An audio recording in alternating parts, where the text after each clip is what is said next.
Kafe Sheto për ditën e sotme, miq të dashur, flasim pak për ca zhvillime pozitive dhe interesante, vetëm për të parë se sa do të jetë vlera e tyre praktike. Megjithatë, departamenti Brain Gain, një nga krijimet më interesante në politikën shqiptare, ka pasur një kalim stafete. Në fakt, nuk janë rrahur, nuk janë vrarë aty për kush do të ishte kryetari, nuk ka pasur një përpjekje për ta mbajtur peng karrigen siç kemi parë kudo, por ka qenë gjithçka shumë harmonike. Andi Mustafaj largohet nga drejtimi i departamentit Brain Gain pranë Partisë Demokratike. Tedi Kopriku fiton garën dhe vjen sot jo si fitues, po si drejtues i këtij departamenti. Kopriku, mirëmëngjes, mirëserdhë. Mirëmëngjes Flavio, ju falenderoj ty personalisht, po edhe Syrin që ka qenë promotor kryesor i ideve departamentit Brain Gain dhe ka ndihmuar shumë që ne këto ide që kena pas mu bë publike, dhe shpresoj që të vazhdojmë edhe në fazën e dytë. Dhe në fakt po marr spundën nga kjo për të dalë tek pyetja ime, sepse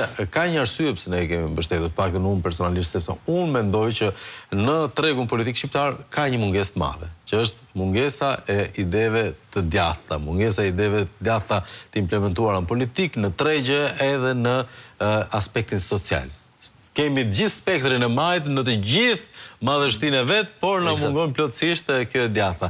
A është ky një nga qëllimet e tua, se sigurisht ka qenë pjesë e misionit të Brain Gain? Sigurisht, domethënë Brain Gaini provoi që nëse na jepet hapësina bëhet politik, dhe në 3 vite një në objektivat kryesorë kanë qenë ndërtimi i kamps propozimit, pra i ideve të djathta brenda Partisë Demokratike, po jo vetëm kaq.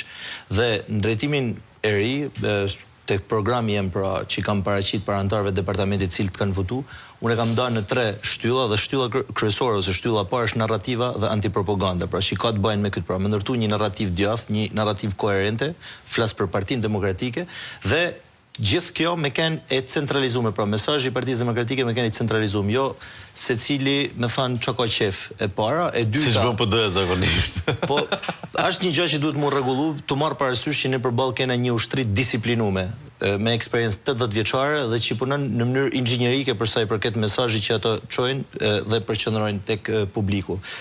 Dhe sigurisht kjo ndërton atë propagandën edhe atë fasadën e madhe që mjafton shumë pak për me gërvisht që ajo mushem.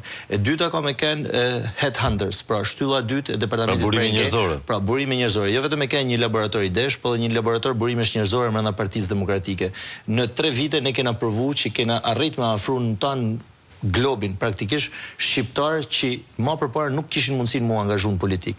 Dhe sot kjo duhet më bë më e madhe, pra departamenti fal drejtimit zotit Mustafaj është konsolidu, pra ka marrë atë formën e vet me filozofi, me fytyra, por duhet me shku më larg, duhet më bë zama i fortë dhe me përgatit pra 33-ja kryesisht, por nuk ka limit moshet, që këtë mesazh me e transmetu tek publiku. Dhe shtylla e tretë për me mbyll është shtylla e strategjive, pra propozimit